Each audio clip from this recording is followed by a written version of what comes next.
पुष्पा 2 ने कितना बिजनेस किया तो बता दोगे आप? किसका रिकॉर्ड तोड़ा ये तो बता दोगे आप?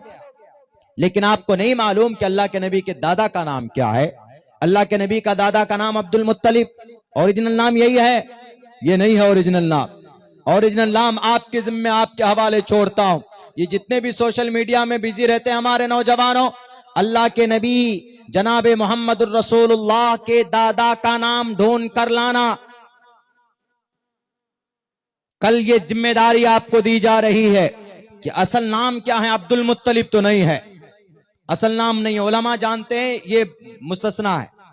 आप में वो नौजवान जो उसी दिन से पुष्पा 2 दे देखकर बहुत खुश हो रहे हैं कि साला झुका ही नहीं।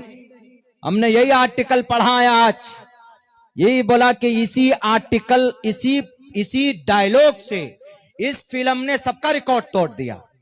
ये तो पता है आपको। चलिए एक टास्क आपको और दे देते कि आपने तो ये पता लगा लिया कि भाई किस वजह से वो पूरे इस वीकेंड में 223 करोड़ का ना फायदा। क्या आपको क्या मिला? लॉलीपॉप। आपने 239 रुपए का रिचार्ज कराया, आपके पैसे भी गए, आपके मोबाइल की कैपेसिटी भी घटी, आपका वक्त भी गया। जाहिर सी बात है कि रात में देखा होगा आपने तो रात की नींद भी गई, नमाज भी गई, सब खत्म, बर्बाद। मिला कुछ नहीं, पैसे उसको मिल गए। लेकिन चलिए अब अच्छा काम बता देते हैं कि अब्दुल मुत्तलिब का रियल नाम क्या, ये ढूंढ लीजिएगा। और जब आपको मिल जाए तो आपके मदरसे में जो पढ़ाने वाले टीचर हैं, जो उलमा हैं, जो आलिम दीन है, उनके पास जाइएगा कि हजरत हमको ये मिला है, ढूंढ करके ये आपको टास्क दे रहा हो बहरे के। तो अल्लाह के नबी अलैहिस्सलातु वस्सलाम की जात अक़दस पर यह मंत्र फिट आता है। और इसी लफ्ज़ संभल के झगड़े की वजह से इतना बड़ा वबाल खड़ा हुआ। संभल के झगड़े की वजह से ये लफ्ज़ संभल, इसको समझने में गलती हो गई। ये असल में शंभल है। शंभले विष्णु यशो शंभल कराम गुख्य सबराहमण सकहा तमन। ऊंचे खानदान में, अमन की जगह में, बाप का नाम अब्दुल्ला के जरिए से माँ सोमती आमिना के कोख से पैदा होंगे। जरा बताओ आज तक तारीख इंसानी में, इंसानियत की तारीख में आज तक अगर ये मंत्र किसी जात अक़दस पर फिट आता है तो जनाब मोहम्मद रसूलुल्लाह सल्लल्लाहु अलैहि वसल्लम। मेरे भाइयों, इस्लाम दुनिया का सबसे बेहतरीन मजहब है, इसमें कोई शक नहीं। लेकिन आज मुसलमान क्यों कमजोर है, मुसलमान क्यों गाजर मूली की तरह काटा जा रहा है, उसकी बुनियादी वजह हम ही हैं, हम जिम्मेदार। आजकल हम लोग तो बहुत ज़्यादा, हम लोगों को तंजीम वालों ने तो माशाअल्लाह बहुत इस्तेमाल किया और हम होते भी हैं अल्हम्दुलिल्लाह। तंजीम के लिए हमारी जिम्मेदारी भी है। लेकिन पता है गलती पहले इनके चेयरमैन और इनके अध्यक्षों से हुई। आप यही जैसे औकाफ की प्रॉपर्टी, कितनी कॉन्फ्रेंसें हुई है, तहफ़्फ़ुज़ औकाफ कॉन्फ्रेंस, वक्फ की प्रॉपर्टी के ऊपर कॉन्फ्रेंस कर रहे हैं, जीमेल भेज रहे हैं, नोटिफिकेशन डाल रहे हैं। पता है क्यों ऐसा हुआ? अभी मिस्टर मोदी को क्यों लाया गया तहफ़्फ़ुज़ औकाफ, इसको हड़पने के लिए। वक्त बहुत कम है, 1.5-2 घंटे कम पड़ जाते हैं, बातें चलती रहती है, काम की बातें जो याद आ रही मैं आप लोगों के सामने बोल दे रहा हूं। तहफ़्फ़ुज़ औकाफ दुनिया, भारत के अंदर, दुनिया में इससे बड़ी तंजीम, इससे बड़ी बोर्ड नहीं है। भारत के अंदर गवर्नमेंट के मुकाबले में है ये बोर्ड। यानी गवर्नमेंट के पास सबसे ज्यादा जमीन आर्मी के पास है, रेलवे के पास है, तीसरे नंबर पर बोर्ड के पास, मुस्लिम वक्फ बोर्ड के पास 9.5 लाख एकड़ जमीन है। ऐसे नहीं है, 9.5 लाख एकड़ जमीन और सालाना कितना, 12,500 करोड़ रुपए आ रहे हैं सालाना इनकम, 1250 करोड़। ये पैसा कहां जा रहा है? आपकी जमीन है, आपके बाप दादा की प्रॉपर्टी है, उससे जो पैसे आ रहे हैं जा कहां रहे? आपका मकतब 1989 से चल रहा है, मदरसा क्यों बंद हुआ मदरसा आपका? जाहिर सी बात है कि फंड की कमी रही होगी, जाहिर सी बात है कि इसके अंदर में असातिज़ा को तनख्वाह नहीं मिल रही होगी। क्यों मदरसे बंद हो जाते? क्या इन 1200 करोड़ रुपए में मदारिस नहीं चलाए जा सकते? चलाए जा सकते। इन 1200 करोड़ रुपए की आमदनी से अइम्मा को तनख्वाह नहीं दी जा सकती? दी जा सकती। इन 1200 करोड़ रुपए में क्या हम कोई यूनिवर्सिटी नहीं बना सकते जहां हमारी बच्चियां पढ़ें? इन 1200 करोड़ रुपए की सालाना की आमदनी से क्या हम कोई हॉस्पिटल नहीं बना सकते? आज हमें आलिम की भी जरूरत है पहले नंबर पर, लेकिन वहीं पर दूसरे नंबर पर हमें वकील की भी जरूरत है, हमें डॉक्टर की भी जरूरत है।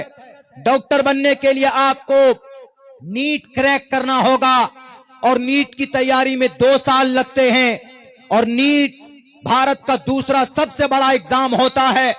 हमारे पास नीट की तैयारी के लिए कोई कोचिंग सेंटर है नहीं है, तो 1200 करोड़ रुपए वाली आमदनी वाली ये तंजीम ने क्या किया? आज तक कहां गए पैसे? सवाल किया आज तक किसी ने? नहीं किया। हमारी गरीब बच्चियों की शादी पर उसका बाप लोन लेकर अपने दामाद को अपाची और खपाची देता रहा, लेकिन उसकी मदद के लिए नहीं आए वक्फ वाले। पहले गुनाह इन्होंने किया, आज भी कर रहे हैं, और हमें डीएम की भी जरूरत है, एसपी की भी जरूरत है। डीएम और एसपी के लिए क्या क्रैक करना पड़ता? यूपीएससी एग्जाम क्रैक करना पड़ता, उसके लिए भी 2 साल की कोचिंग होती।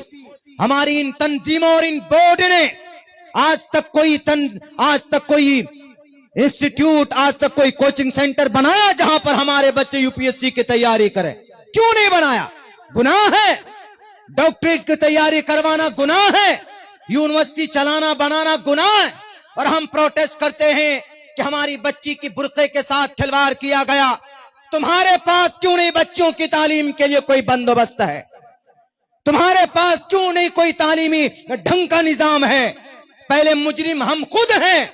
मेरे भाइयों, आपको यकीन नहीं होगा, 25,000 रुपए की जो फ्लैट है वक्फ की प्रॉपर्टी है, महीने की आमदनी 25,000 रुपए का रेंट है, लेकिन वक्फ के फॉर्म पर सिर्फ 2,500 रुपए लिखा जाता है, बाकी 22,500 रुपए उसके पॉकेट में होते हैं।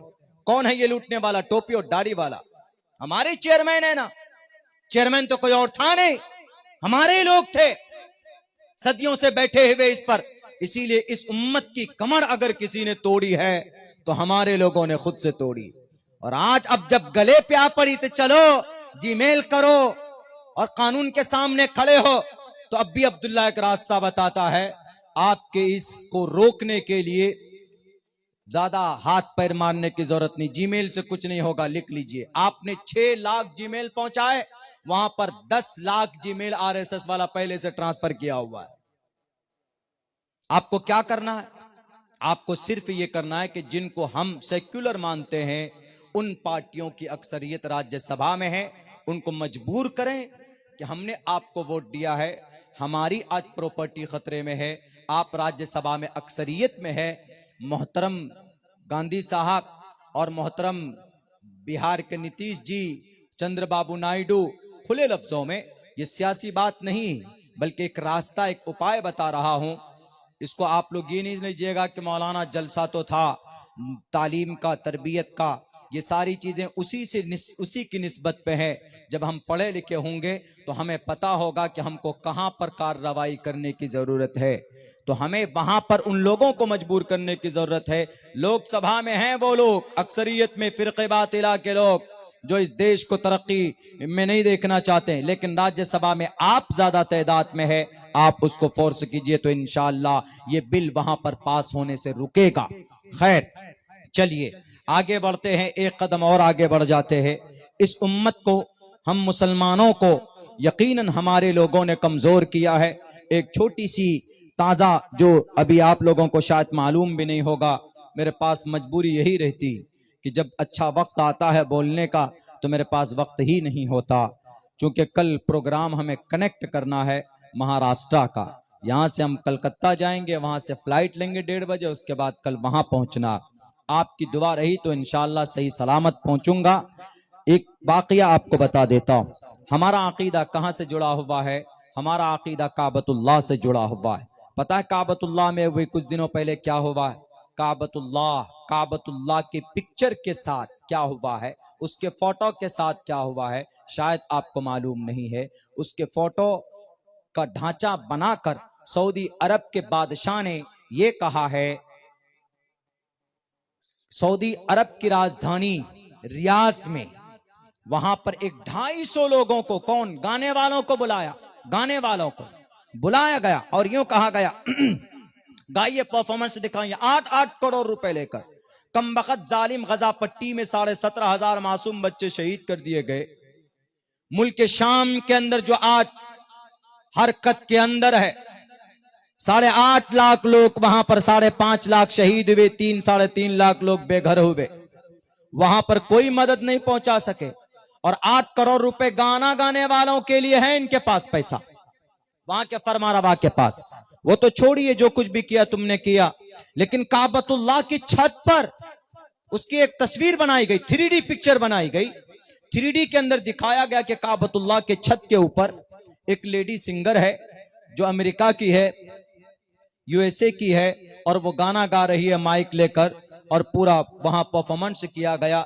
यानी म्यूजिकल फेस्टिवल, दुनिया का सबसे बड़ा त्योहार गाने का, ये सऊदी अरब के अंदर 19 नवंबर सन 2024 को ये ऑर्गेनाइज किया गया। जब उनसे कहा गया कि आपने ये गलती क्यों की, तो उन्होंने कहा कि हम तरक्की करना चाहते, हम अल्लाह की दी हुई तेल पर नहीं रह सकते, अल्लाह का दिया हुआ ये तेल सन 2025 तक बंद हो जाएगा। जिब्राइल अमीन ने बताया था कि बंद हो जाएगा।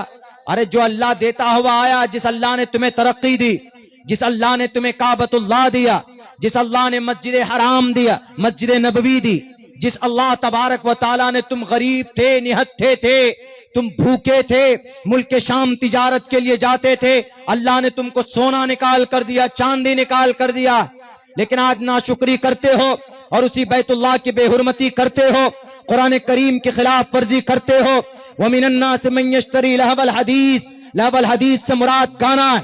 हजरत अब्दुल्लाह इब्न मसूद भी फरमाते, हजरत अब्दुल्लाह इब्न अब्बास भी फरमाते, हजरत हसन बसरी रहमतुल्लाह अलैह भी फरमाते, ये काम तो नजर बिन हारिस का था ना, कि कुरान के मुकाबले में गाना खरीद कर लाता था। एक गवैया एक लेडीज को लेकर आया कि जो कुरान से ज्यादा करीब हो रहा है, उसके सामने उस औरत को खड़ा कर देता कि जरा सुनाओ मोहतरमा। जैसे आजकल की ये जितने भी ये इंडियन आइडल, ये सारे गामा पा, ये जितने भी लोग गाना गाते गवाते हमारे नौजवानों को बर्बाद करते हैं, ये सब के सब नजर बिन हारिस की औलाद हैं। इनके मखालफत में कुरान नाजिल हुआ था। अल्लाह के नबी ने फरमाया कि मेरी उम्मत में भी लोगों के चेहरे मस्क होंगे।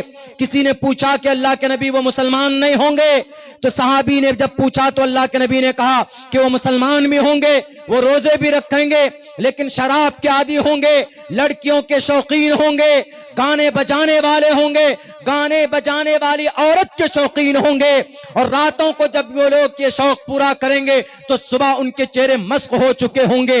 ये बात सच है कि पूरी उम्मत को तबाह नहीं किया जा सकता बैक वक्त, लेकिन फर्दन फर्दन चेहरे मस्क किए जा सकते हैं। 70 हदीसें अल्लाह के नबी अलैहिस्सलातु वस्सलाम की इस ताल्लुक से मौजूद है।